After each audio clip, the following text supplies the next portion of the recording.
Hello बच्चों, क्या हालचाल, कैसे हैं आप लोग सब। मेरे को कल आपका क्लास नहीं हो पाया था क्योंकि मेरी तबीयत खराब थी। मैं 100% रिकवर नहीं हुआ, इसलिए आपको लाइटिंग थोड़ी कम ही दिख रही होगी। मैं ज़्यादा वाली जला नहीं रहा हूँ। आंखों में बहुत स्ट्रेन पड़ रहा है। सो दैट आपकी पढ़ाई में कहीं पर हिंड्रेंस ना आए, हम लोग अपना सेशन कंटिन्यू करेंगे। आज मैं आपको चैप्टर नंबर 11, क्योंकि ये ऑफ डे संडे को पढ़ रहा है, तो हम आपको चैप्टर नंबर 11 अभी यहाँ पर करवा देंगे। ठीक है। और फिर जब आप कल आएंगे लाइव क्लास के लिए, ठीक है, जब कल आप लाइव क्लास के लिए वापस आएंगे, तो लाइव क्लास में जैसे ही आप वापस आते हैं, हम पहले आपका सेक्शन नंबर 42 वापस से करके आपके साथ कहानी शुरू कर देंगे।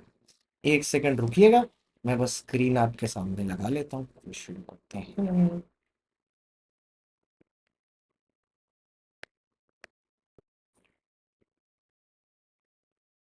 और मेरे ये एप्पल पेंसिल की ना टिप मेरे हाथ से गिर गई थी, एप्पल पेंसिल। तो टिप ना इसकी पंचर हो गई है, जिसकी वजह से ना मैं लिख भी नहीं पा रहा ठीक से, मतलब पेंसिल से आने नहीं। अब जो मैंने दूसरी टिप ऑर्डर की, उसका डिलीवरी आज का है। बट अब तो आधा दिन निकल गया है, 6 बजे मैं ये वीडियो रिकॉर्ड कर रहा हूँ, अभी तक तो कोई टिप लेके आया नहीं। तो मेरे को तो लगता नहीं कि आज कोई आने भी वाला है। इसके साथ मैं अपनी कल सुबह की क्लासेस कैसे करूंगा, वही मैं सोच रहा हूँ। क्योंकि ये बिल्कुल लिखने लायक नहीं है, लेकिन फिर भी मैं कोशिश कर रहा हूँ कि जैसे भी हो काम चला लिया जाए। इससे अच्छा तो मैं अमेजोन से ही ऑर्डर कर लेता हूँ। कम से कम वनडे में आ तो जाती है। ब्लू डार्ट वाले तो टाइम वेस्ट कर रहे हैं खाली। ओके, आ जाओ सर। सर, तो यहाँ पर हम प्राइवेट प्लेसमेंट वाला 111 वाला छोड़ रहे हैं। हम थोड़ा सा आगे जाके 112 निकाल रहे हैं यहाँ पर, और उसको लिख दे रहे हैं companies incorporated outside India. Companies incorporated outside India. तो ये चैप्टर जो है बेटा, ये चैप्टर 5 नंबर का आता है पेपर में। ठीक है, 5 नंबर का ये चैप्टर आता है। और सबसे पहले ये चैप्टर समझने से पहले,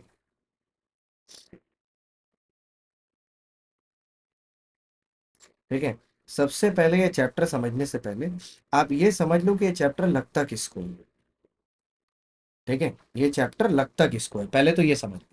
क्योंकि सर, कंपनी जो रजिस्टर्ड आउटसाइड इंडिया है, रजिस्टर्ड आउटसाइड इंडिया,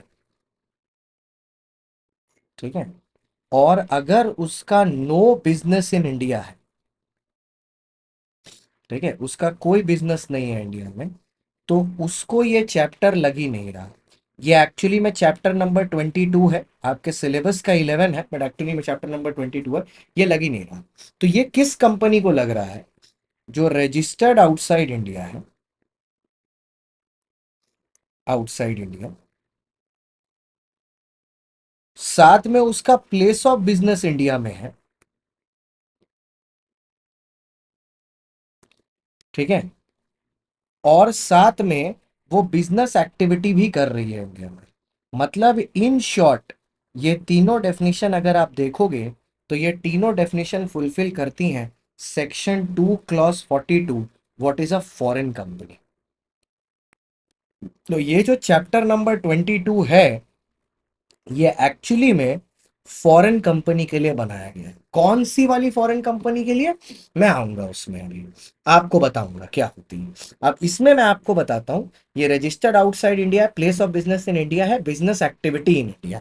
तो अगर इन इंडिया, ठीक है, अब जब मैं प्लेस ऑफ बिजनेस की बात करता हूं, ठीक है, जब मैं प्लेस ऑफ बिजनेस की बात करता हूं, तो प्लेस ऑफ बिजनेस का मतलब क्या है? ठीक है, प्लेस ऑफ बिजनेस का मतलब है ईदर फिजिकली, मतलब फिजिकल प्लेस है, इधर फिजिकली, ठीक है, या थ्रू एन एजेंट, या इलेक्ट्रॉनिकली। ठीक है, फिजिकली, एजेंट या इलेक्ट्रॉनिकली। एंड दूसरा, conducts any business activity in India. Any business activity in India. तो हमको ये चीज चाहिए।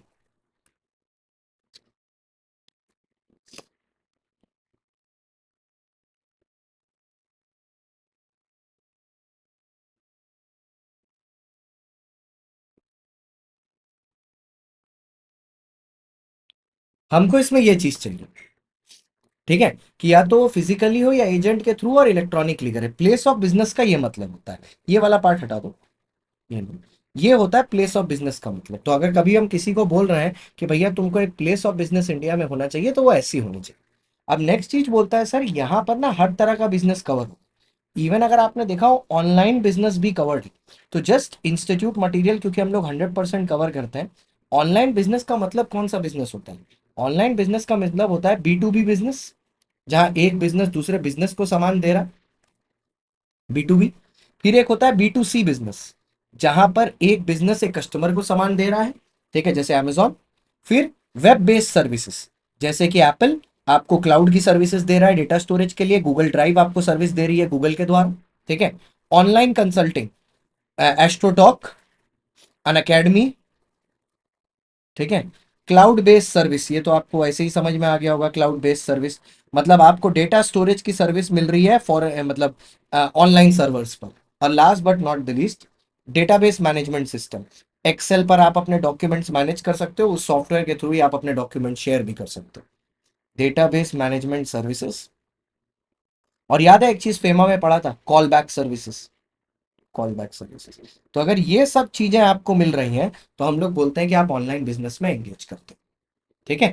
लेकिन सर इसमें भी आप एक चीज याद रखना कि अगर यहां पर एक एग्जेम्पशन है, ठीक है, स्पेशली किसके लिए? IFSC के लिए, ठीक है, कि अगर एक कंपनी है जो इनकॉर्पोरेटेड है आउटसाइड इंडिया, एक कंपनी है जो इनकॉर्पोरेटेड है आउटसाइड इंडिया, भारत के बाहर, ठीक है, और वो एंड सेलिंग सिक्योरिटीज, और वो सिक्योरिटीज सेल कर रही है IFSC एक्सचेंज पर, इंटरनेशनल फाइनेंशियल सर्विस सेंटर के एक्सचेंज पर। क्या इंटरनेशनल फाइनेंशियल सर्विस सेंटर का भी अपना एक्सचेंज होता है?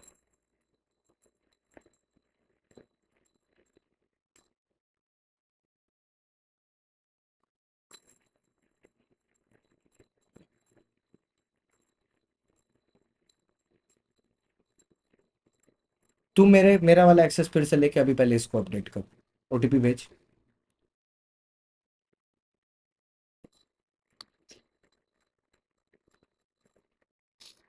Company incorporated outside India and selling securities on IFSC exchange is not considered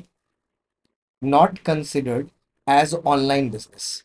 मतलब क्या है सर, इसको ऑनलाइन बिजनेस नहीं मानेंगे और इसको ये चैप्टर नहीं कंसिडर करना पड़ेगा। ये पता है क्यों किया गया? सो दैट बहुत सारी फॉरेन कंपनीज, मतलब बहुत सारी बॉडी कॉर्पोरेट्स जो इंडिया के बाहर लिस्टेड है और इंडिया में कोई बिजनेस नहीं करना चाहती, खाली इंडिया से फंड रेस करना चाहती हैं IFSC में अपने आप को लिस्ट करा के, उनको फालतू की कंप्लायंसेस ना माननी पड़े।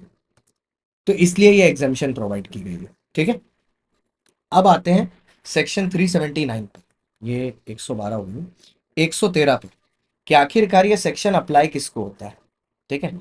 सेक्शन है 379, ये सेक्शन किसको अप्लाई होता है? ये देखो, ये जो पूरा चैप्टर है, ये जो अभी आप पढ़ रहे हो, चैप्टर नंबर 11 बोल लो या चैप्टर नंबर 22 बोल लो, विल अप्लाई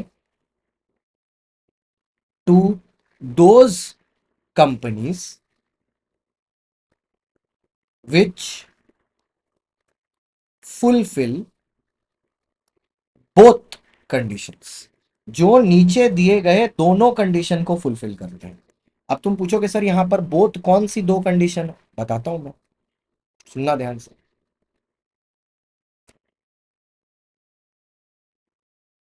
ठीक है। एक, it is a foreign company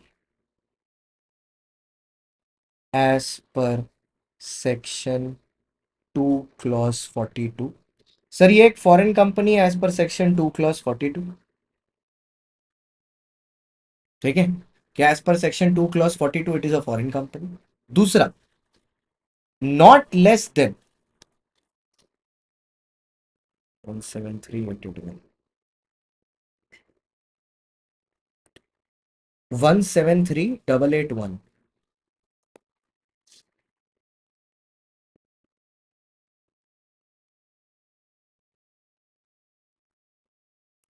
ये एक फॉरेन कंपनी है, it is a foreign company as per section 2 clause 42। और दूसरा sir, not less than 50% of the paid up share capital. इस कंपनी का जो 50% का पेड अप शेयर कैपिटल है, एटलीस्ट 50% का, मतलब नॉट लेस देन का मतलब है एटलीस्ट। कौन होल्ड कर रहा है? या तो इंडियन सिटीजन, इंडियन सिटीजन्स, या इंडियन बॉडी कॉर्पोरेट्स, या बोथ। मतलब उस केस में ऐसा मान लिया जाएगा कि ये जो कंपनी अपने इंडियन ऑपरेशंस कर रही है, it will be treated as if such company has been incorporated in India. मतलब अगर आप सेक्शन 379 में फंस गए, the Indian business the Indian business of the above company shall be reported in a manner shall be reported in a manner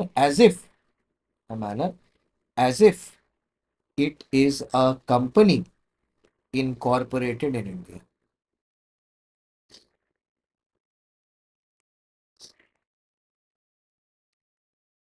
ये है बात। तो एक्चुअली आप सेक्शन 379 में अगर फंस गए ना, तो फिर ये सेक्शन आपके ऊपर अप्लाई हो जाएगा, फिर ये पूरा चैप्टर आपके ऊपर लग जाएगा। क्योंकि 379 के बाद तुरंत आता है 114, 380। ठीक है, सेक्शन 380। ठीक है, 379 के बाद तुरंत आता है सेक्शन 380। 380 क्या है सर? Documents to be delivered to registrar by foreign company. ठीक है, कौन कौन से डॉक्यूमेंट रजिस्ट्रार को फॉरेन कंपनी के पास सबमिट करने पड़ता है? अगर आपके ऊपर, मैं एकदम सिंपल सी बात बोल रहा हूं कि अगर आपके ऊपर 379 अप्लाई हो गया, ठीक है, so with in 30 days of setting up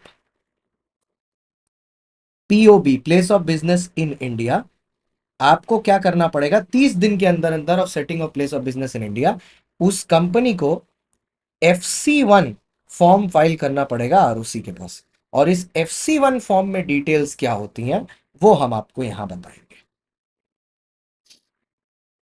FC1 की डिटेल्स। ठीक है, और ये कहां आपको सबमिट करना है? ये आपको कोई आरओसी दिल्ली का, महाराष्ट्र का, वहां वहां नहीं करना। आपको ये करना है central registration centre.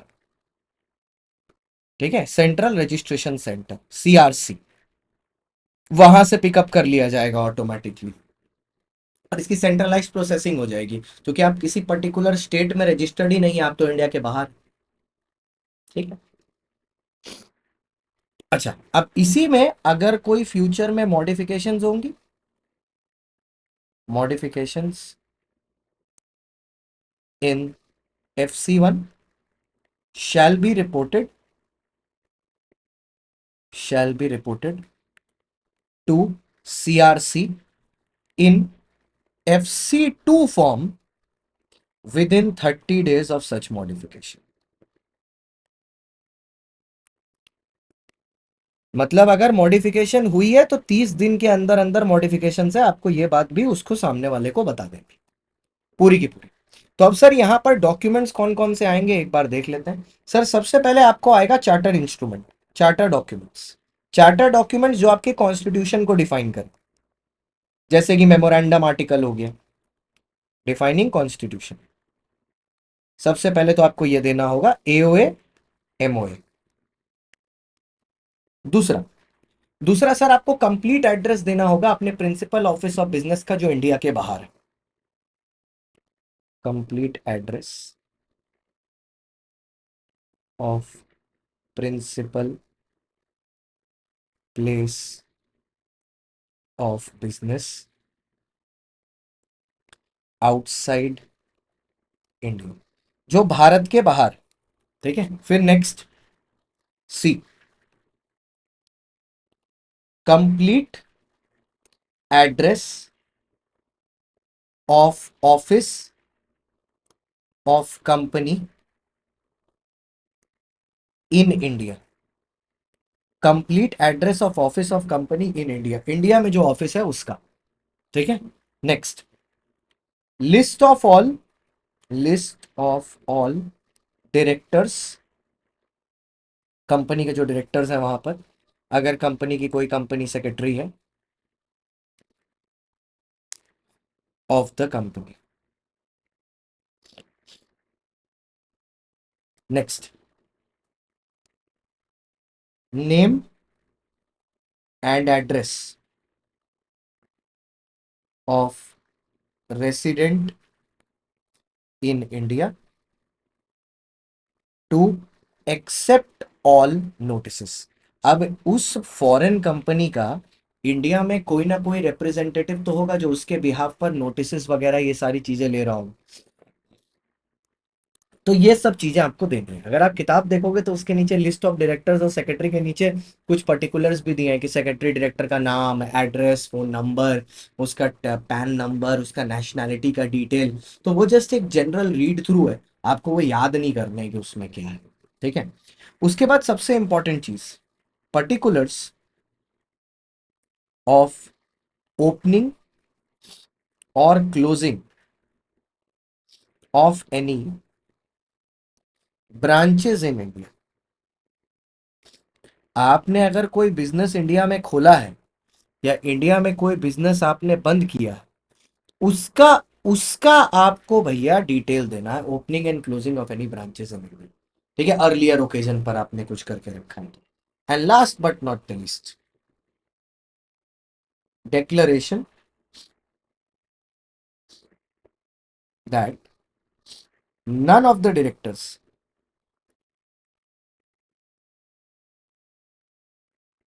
are convicted या debarred from the PFM, promotion, formation, management of a company। बस एकदम सिंपल सी बात कि भैया आप एक डिक्लेरेशन दे दो कि आपका जो डायरेक्टर है ना वो ना तो कभी कन्विक्ट हुआ ना तो कभी डिबार्ड हुआ, उसके ऊपर ना भैया किसी भी तरह का कोई केस वेस कभी चला ही नहीं रिलेटेड टू प्रमोशन, फॉर्मेशन और मैनेजमेंट ऑफ द कंपनी। किसी और मैटर से चला हो वो ठीक है, मतलब विजय माल्या यहाँ नहीं घुस सकता। मतलब मैं सीधी सीधी बात अगर बोलूं तो विजय माल्या यहाँ नहीं घुस सकता।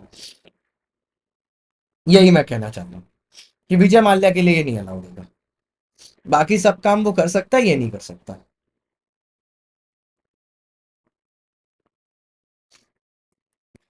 ठीक है, ये नहीं कर सकता।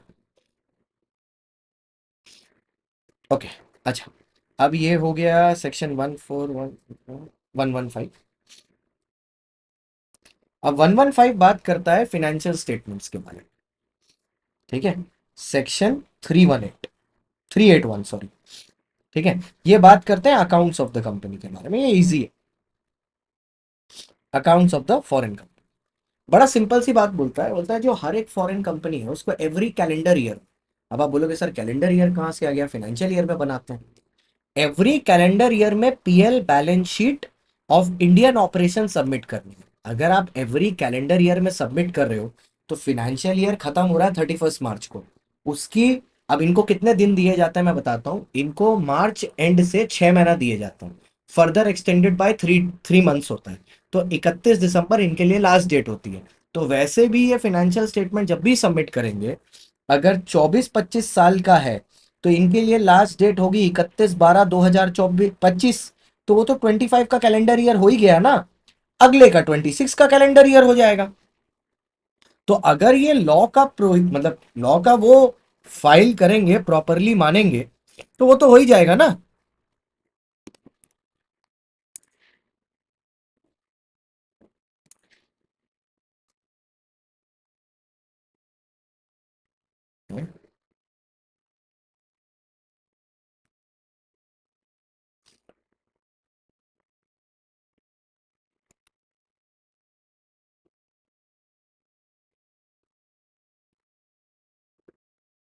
भाई कॉल तो आज नहीं हो पाएगा, कोई लिंक वगैरह अगर चाहिए तो करा दो, बोल दो मैं भेज देता हूँ।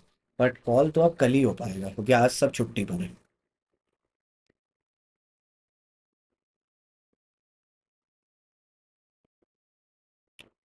अब इतने दिन बाद इनको बैच की ध्यान आई है। अभी तक सो रहे थे।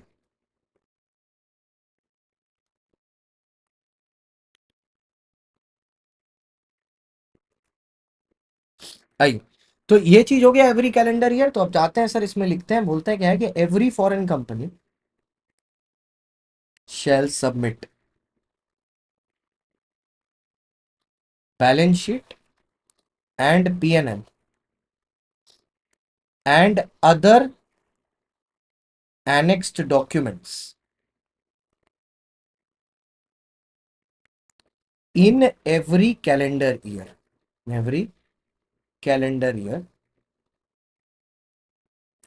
to registrar। Her calendar year में भेजना है किसको? रजिस्ट्रार।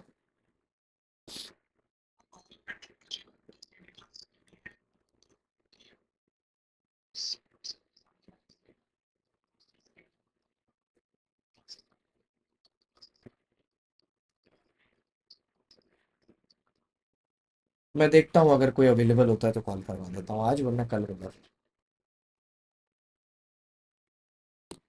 ठीक है, next. If not in English, अब ऐसा हो सकता है ना कि मान लो अगर तुम रशिया वशिया में हुए, ठीक है, अगर मान लो इंग्लिश में नहीं है तो आपको क्या करना पड़ेगा? ट्रांसलेट करना होगा। Translate to English.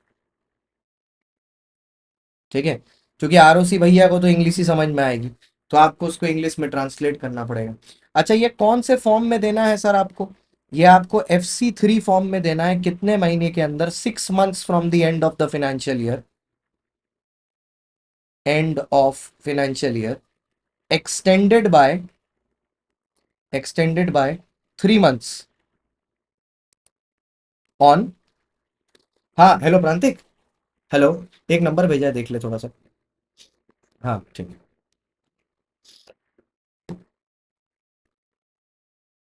आ जाएगा फोन अभी आपके पास। 6 months from the end of the financial year extended by 3 months on justified reasons। मतलब रीजन जस्टिफाई होना चाहिए ना। आप कोई भी उल जलूल रीजन दे देंगे उसके बेसिस पे एक्सटेंशन थोड़ा ना मिल जाएगा आपको। अब यहां पर एक दो चीज ध्यान में रखनी है आपको। जो फाइनेंशियल स्टेटमेंट आपको बनाने हैं वो chapter 9 accounts of the company shall be complied,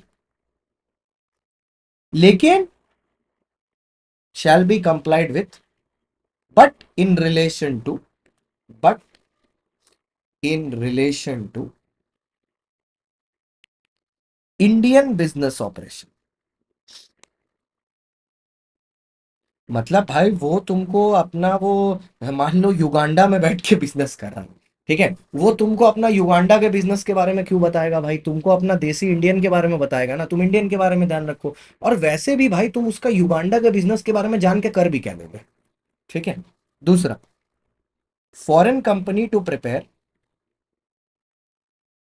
financial statement of Indian business operation. बार बार इंडियन वर्ड यूज हुआ है। इंडियन बिजनेस ऑपरेशंस के बारे में प्रिपेयर करना है।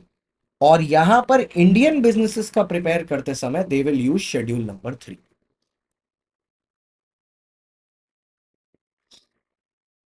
शैल कंप्लाई विथ,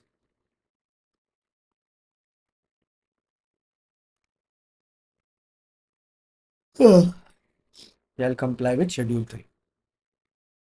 ठीक है, हर फाइनेंशियल ईयर के लिए शेड्यूल 3 को मानेंगे। ठीक है। अच्छा, अब यहां पर एक पॉइंट मैं बोलूंगा। वैसे तो आपको CFS भी सबमिट करना है, बट यहां पर एक पुराना पॉइंट आपको याद दिलाऊंगा जो तो हम लोगों ने, अरे इनको क्या हो गया, प्लीज प्लीज करे जा रहे हैं। करेंगे करेंगे, सबर रखिए सबर रखिए। जैसे ही बैच स्टार्ट होगा उसके 1-2 दिन पहले करेंगे। अभी हम थोड़ा इंटर का रिकॉर्डिंग कर रहे हैं, उसी में तुम बार बार प्लीज प्लीज करे जा रहे हो। सबको स्ट्रेटजी ही चाहिए। आइए, के CFS मतलब consolidated financial statement submitted to ROC. अब यहां पर सर एक बात थी, आप बताना आपको याद आ रहा है कि नहीं, ये पहले भी मैंने आपको बताया है। ठीक है, मान लीजिए एक फॉरेन कंपनी है which is a holding company, and there is an Indian company which is a subsidiary company. Indian company follows financial year, foreign company follows calendar year. अब ये foreign company consolidated financial statement बनाना चाहती है outside India. तो ऐसे case में क्या किया जा सकता है कि जो इंडियन सब्सिडरी है ये सेंट्रल गवर्नमेंट से परमिशन के लिए अप्लाई करे, and just for the purpose of CFS outside India, इसी पर्पस के लिए it can prepare it's financial statements on calendar year basis. ये याद आया, ये आपका पहले भी था। ठीक है, with respect to that financial year.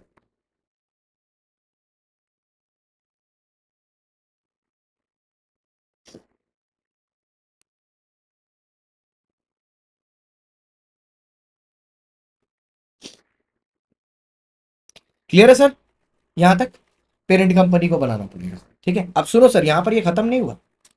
अरे भाई यहां पर ना फाइनेंशियल स्टेटमेंट का बड़ा लोचा है। अब ये जो आपने फाइनेंशियल स्टेटमेंट दिया सिर्फ इतना नहीं, अब इसके साथ हमको आपका आरटीपी भी चाहिए। आरटीपी रिवीजन टेस्ट पेपर नहीं, along with above documents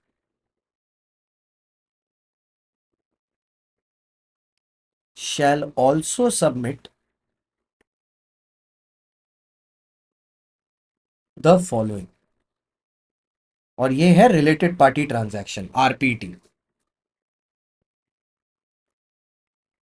ये क्या है सर, सबसे पहले इस पर स्टेटमेंट ऑफ रिलेटेड पार्टी। ये आरपीटी का मतलब सच में रिलेटेड पार्टी ट्रांजैक्शन है। दूसरा, repatriation of profits, repatriation. Sir ये रिपैट्रिएशन का मतलब क्या होता है? अब ये हमारे देश में धंधा करते हैं तो जितना नेट प्रॉफिट कमाते हैं उसका कितना पैसा वापस इंडिया के बाहर लेके जाते हैं, that is called statement of repatriation of profit.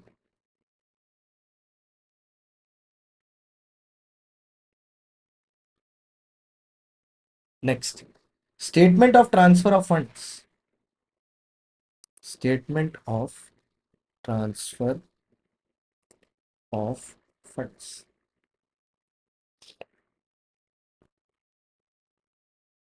अब वो 6 महीने का 3 महीने से एक्सटेंडेड बता दिया मैंने, उसके बाद एक लास्ट पॉइंट इसमें आता है, सच स्टेटमेंट्स जो अभी हमने ऊपर बताया, ये सारे के सारे स्टेटमेंट्स का ऑडिट होगा इन रिलेशन टू चैप्टर 10, जैसा हम लोगों ने ऑडिट एंड ऑडिटर्स वाले चैप्टर में पढ़ते हैं, and it will only be done by a chartered accountant in practice in India. बाहर वाला नहीं कर सकता। सच statements shall be audited by a chartered accountant in practice, the CA in practice, as stated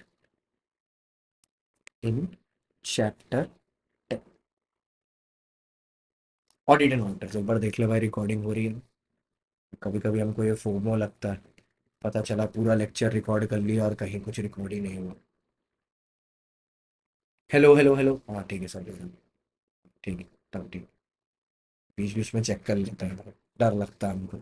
ऐसा past में बहुत बार हुआ है कि घंटा घंटा भर का लेक्चर रिकॉर्ड कर लिया, फिर देखा रिकॉर्डिंग पे क्लिक ही नहीं हुआ। दिल टूट जाता है भाई इसके बाद। ठीक है, अब आता है सर सेक्शन 382। अब ये सेक्शन 382 बहुत ही जानदार सेक्शन है, इन द सेंस कि इसके ऊपर 4 नंबर का एमसीक्यू आ चुका है। ठीक है, अभी हाल फिलहाल जनवरी वाले पेपर में, नहीं सितंबर वाले पेपर में, जो सबसे दर्दनाक पेपर था लॉ का, सितंबर 25 में। बड़ा सिंपल सा क्रक्स मैं पहले आपको दे देता हूँ। फॉरेन कंपनी का जो इंडिया में ऑफिस है, ठीक है, उस ऑफिस के बाहर फॉरेन कंपनी का नाम, उसका कंट्री ऑफ इनकॉर्पोरेशन जहां पर वो है, वो इंग्लिश लैंग्वेज में भी लिखा होना चाहिए और उस एरिया के लोकल लैंग्वेज में भी लिखा होना चाहिए। सिमिलरली उस कंपनी की जो लाइबिलिटी है, मेंबर्स की लाइबिलिटी लिमिटेड बाय शेयर्स है या गारंटी है या अनलिमिटेड है, वो भी वहां पर लिखी होनी चाहिए ऑफिस के बाहर, इंग्लिश में और वर्नाकुलर लैंग्वेज में, लोकल। लेकिन जो बिल हेड, इनवॉइसेस और क्या बोलते हैं अदर डॉक्यूमेंट्स हैं कंपनी के, उन सब में कंपनी का नाम और कंट्री सिर्फ इंग्लिश में लिखा होना चाहिए। इनफैक्ट उन सब में लाइबिलिटी ऑफ मेंबर्स भी इंग्लिश में लिखा होना चाहिए। तो क्वेश्चन यही पूछने का आया था कि बिल हेड इनवॉइसेस वगैरह में भी क्या रीजनल लैंग्वेज का यूज करना है। The answer is regional language का यूज खाली ऑफिसेस के बाहर करना है।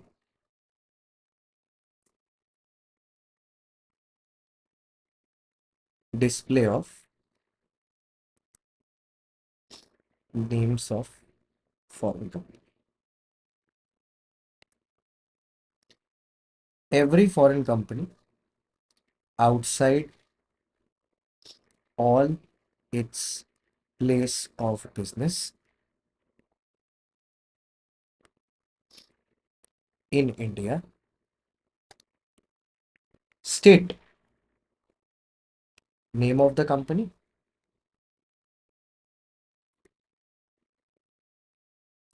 and its country of incorporation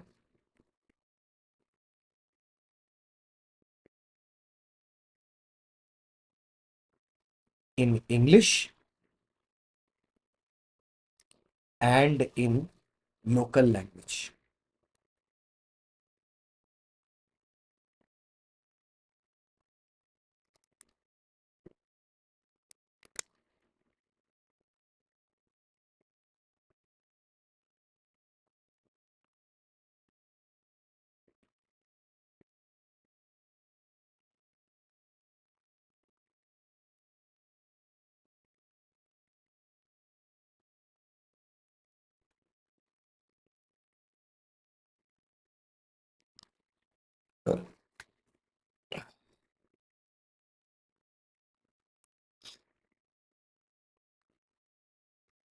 ठीक है, नेक्स्ट। लेकिन इन एडिशन टू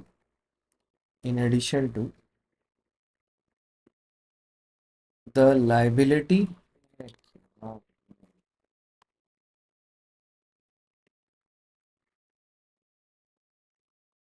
अरे नहीं हुआ था 21st को क्लास दीदी।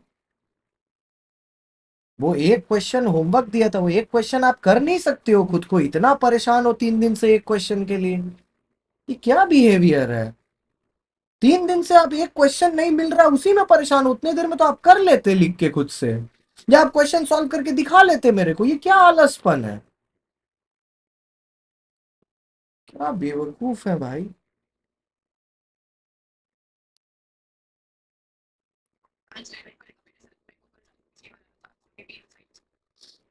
मेरी बात सुनेगी तब तो होगा।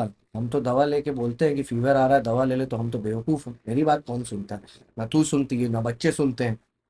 इन सब के लिए तो मैं एक बंदर हूँ, ठीक है, जो बस बुड़ बुड़ बुड़ करके बकता रहता है, जिसके बात की कोई वैल्यू नहीं है। In addition to the liability of the members.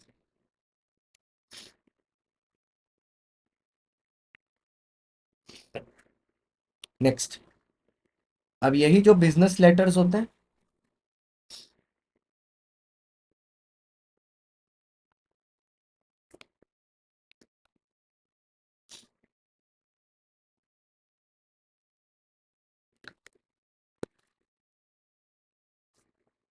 देख वो डिपेंड करता है कितना तुम पुट फॉरवर्ड कर पाता है। अगर तुम इतना पुट फॉरवर्ड नहीं कर पाए, तो फिर तो तुमको उसके लिए जाना पड़ेगा सितंबर के लिए, कि उतना एफर्ट तुम दे पाए।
भाई तुम लोग एक दूसरे को क्यों जवाब देते हो भाई? तुम लोग देखते हो एक दूसरे को, तुम लोग जवाब दे के एक दूसरे की परेशानी आसान करने की जगह और बढ़ा देते हो। ये नोटिस किया है तुमने?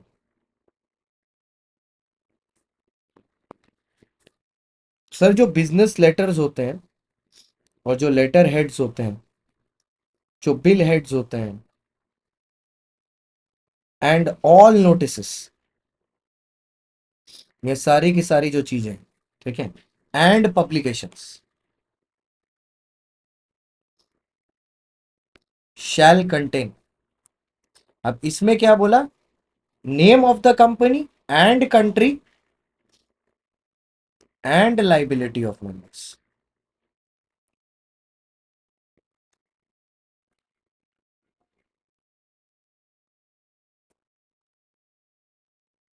Name of the company and the country, name and country in English language.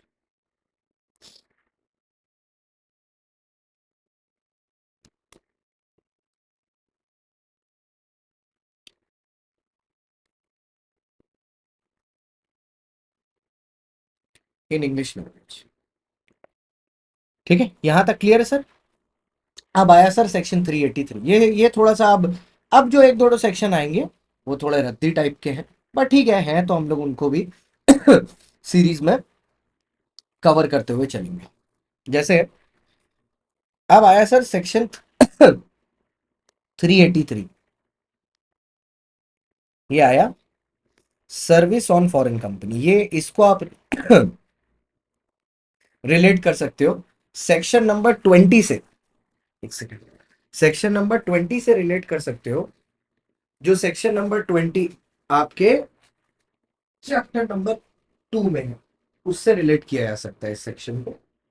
क्योंकि अगर आप देखोगे उसमें जो चैप्टर नंबर 2 है, ठीक है, उसमें भी ऐसा ही सेक्शन नंबर 20 है जो बात करता है सर्विस ऑन डॉक्यूमेंट्स के बारे में। तो ये बहुत सिंपल सी चीज है, ठीक है, बहुत सिंपल सी चीज है कि sir any notice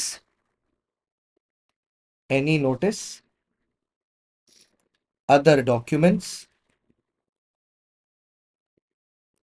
served on the foreign company shall be deemed to be sufficiently served if उसको एड्रेस किया गया है, addressed to authorised representative named in section 380, named in 380, named in section 380। तो सेक्शन 380 में जो ऑथराइज रिप्रेजेंटेटिव है, अगर उसको ये डॉक्यूमेंट नेम किए गए हैं,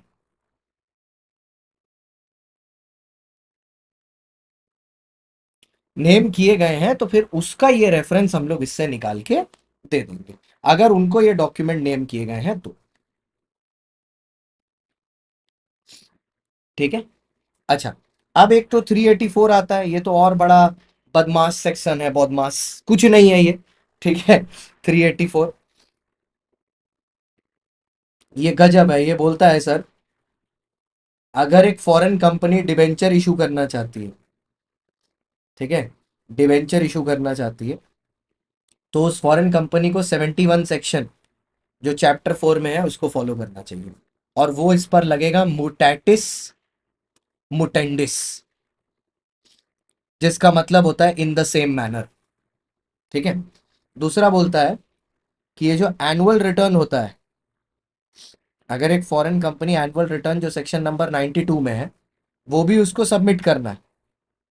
बस फर्क इतना है कि ये उसको विद इन 60 डेज, अब उसका तो एजीएम होगा नहीं, तो within 60 days to the registrar after the end of the financial year, after end of financial year के खत्म होने से। ठीक है। और ये जाएगा कौन से फॉर्म नंबर में? FC4। ठीक है, FC4 तो 1 हो गया, 2 हो गया, 3 हो गया, 4 हो गया। ठीक है। उसके बाद आता है सर इसमें एक point CSR, corporate social responsibility, याद है? तो CSR shall be complied by foreign company,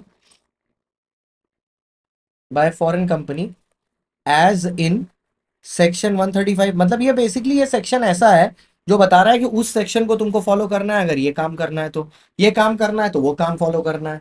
तो इससे ऐसे क्वेश्चन आने का तो कुछ भी नहीं है सिवाय इस पर MCQ के, ये बन सकता है। ठीक है। दूसरा है सर, बुक्स ऑफ अकाउंट्स जो है वो आपको कैसे बनाने हैं?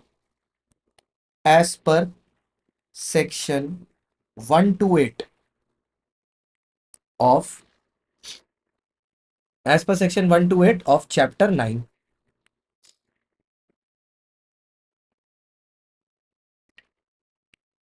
128 ऑफ चैप्टर 9। उसके बाद क्या बोला? ये हो गया 384। ठीक है। अब आता है 385। ये तो उससे भी गदर है। अब इसमें एक दो पॉइंट और है, वो भी लिख लो। जैसे अगर कोई फॉरेन कंपनी चार्जेस क्रिएट की है,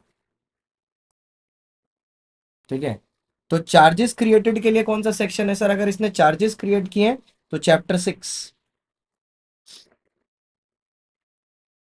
ठीक है। और साथ ही साथ अगर कोई इन्वेस्टिगेशन,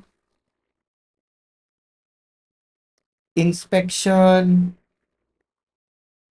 इंक्वायरी, ठीक है, ये सब किया है, ठीक है, उसके लिए चैप्टर 14। तो मतलब बेसिकली आपको बता रहे हैं ये किया तो ये चैप्टर मानो, ये किया तो ये चैप्टर मानो, वो बता रहे हैं। ठीक है। फिर एक सेक्शन आता है जिसके ऊपर क्वेश्चन भी है। ये सेक्शन का एक्चुअली नाम इन्होंने दिया है इंटरप्रिटेशन। ठीक है। Section 386, 386 interpretation. बेसिकली लॉजिक क्या है, ये कुछ वर्ड का मतलब हमें बता रहे हैं और बोल रहे हैं इसका मीनिंग इस सेंस में ही समझना। हमने बोला ठीक है, इंटरप्रिटेशन बोला इस चीज का मीनिंग इस सेंस में ही समझना। हमने बोला ठीक है, जैसा आप बोलो। तो सर सबसे पहले इन्होंने बताया सर्टिफाइड। तो सर्टिफाइड का मतलब होता है true copy with correct translation. अब तुम सोचोगे ये किस चीज में काम आएगा? अभी हम लोग ने पीछे बोला ना कि भैया जो फॉरेन कंपनी के स्टेटमेंट होंगे वो अगर कोई दूसरे लैंग्वेज में हुए, मान लो फ्रेंच में हुए, रशियन में हुए, तो फिर उस चीज को ना कन्वर्ट करना पड़ेगा आपको हिंदी में, इंग्लिश में, sorry. So it has to be a true copy with correct translation, तो उसको सर्टिफाई किया जाए।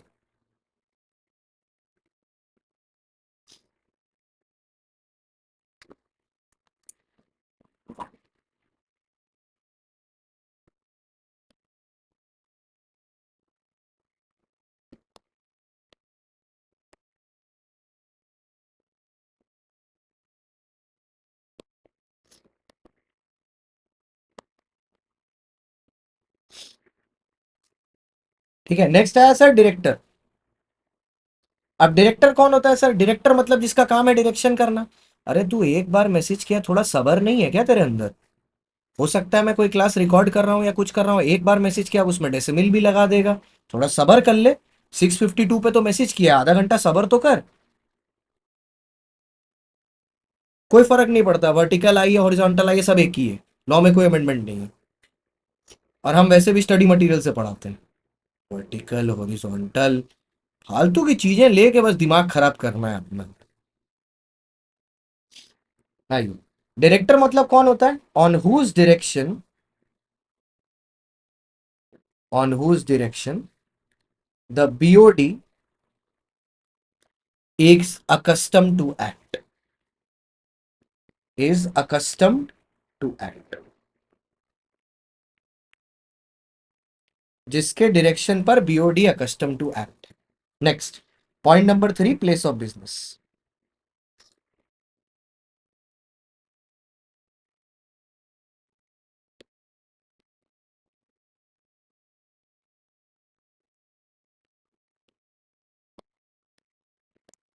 ठीक है। प्लेस ऑफ बिजनेस क्या है? अब प्लेस ऑफ बिजनेस इंक्लूड्स, अब ये देखो ध्यान से, आपको वहां तो मैंने 3 बता दिया था, एजेंट है, बिजनेस है, फिजिकली है। यहाँ पर दो चीजों को अलग से प्लेस ऑफ बिजनेस में डाला गया है और इनके ऊपर बना के आपका एमसीक्यू आ सकता है। एक है शेयर ट्रांसफर ऑफिस, ठीक है, और दूसरा है शेयर रजिस्ट्रेशन ऑफिस।